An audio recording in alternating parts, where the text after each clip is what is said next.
Assalamualaikum Ustaz, bagaimana tata cara pelaksanaan i'tikaf yang sesuai sunnah Rasulullah di bulan Ramadan?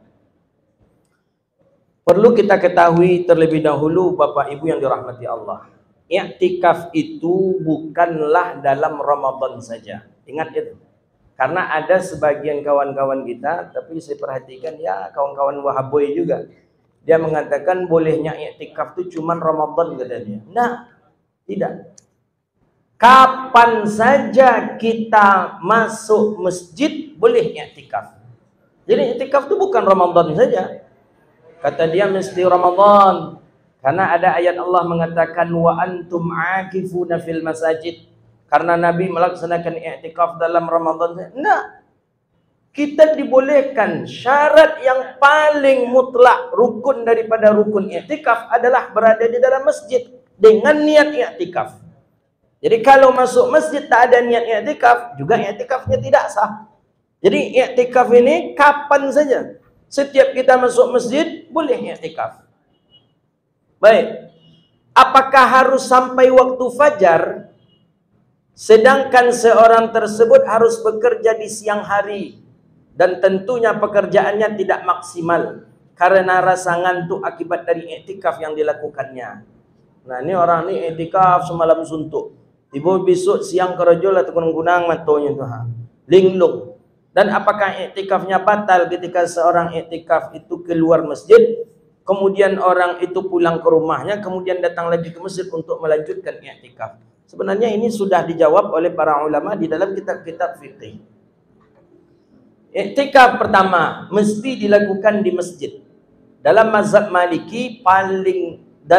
Maliki disyaratkan i'tikaf itu mesti di masjid jami'. Mana masjid jami'? Masjid yang awal dibangun di kampung itu. Itu boleh i'tikaf di sana. Tapi dalam mazhab kita Syafi'i tidak. Pokoknya di dalam masjid apapun itu boleh untuk dilakukan i'tikaf. I'tikaf kedua mesti harus ada niat. Nawaitu an a'takifa fi hadzal masjid sunnatulillahi ta'ala. Sengaja aku masuk masjid ini sunnah karena Allah. Selama kita berada di masjid itu dicatat sebagai orang yang i'tikaf. Maka jangan sampai tidak melakukan niat i'tikaf ketika masuk masjid. Lakukan. Langkahkan kaki kanan, baca doa masuk masjid, langsung baca niat i'tikaf. Nawaitu an a'takifa, sengaja aku i'tikaf di masjid ini sunnah karena Allah. Berapa masa lama i'tikaf? Di sini perbedaan para ulama. Mazhab kita Syafi'i, baru dihitung seseorang itu melakukan i'tikaf paling sedikit dia sehitungan lama di masjid seperti 2 rakaat salat. 2 rakaat salat itu ada berapa menit kira-kira? Ada 5 menit, kita anggap 5 menit.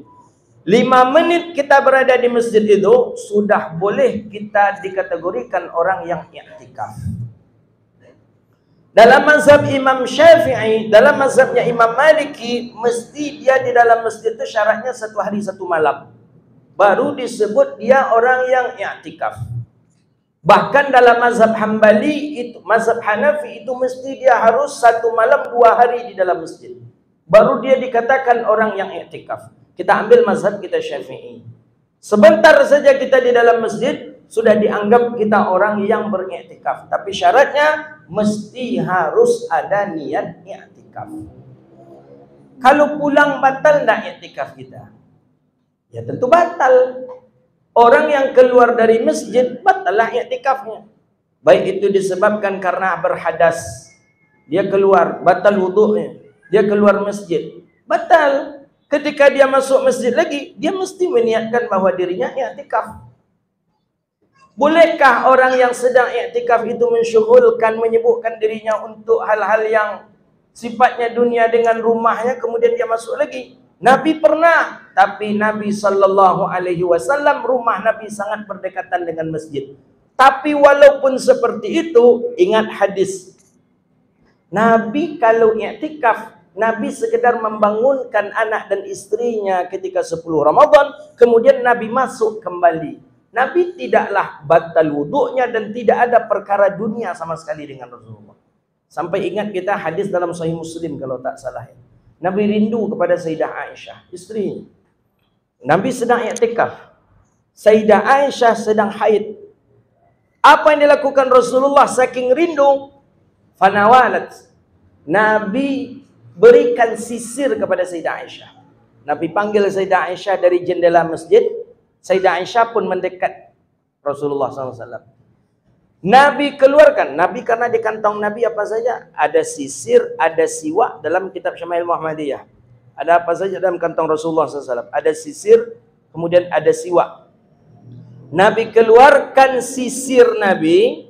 Nabi serahkan kepada Sayyidah Aisyah. Kemudian Nabi keluarkan kepala Nabi dari jendela.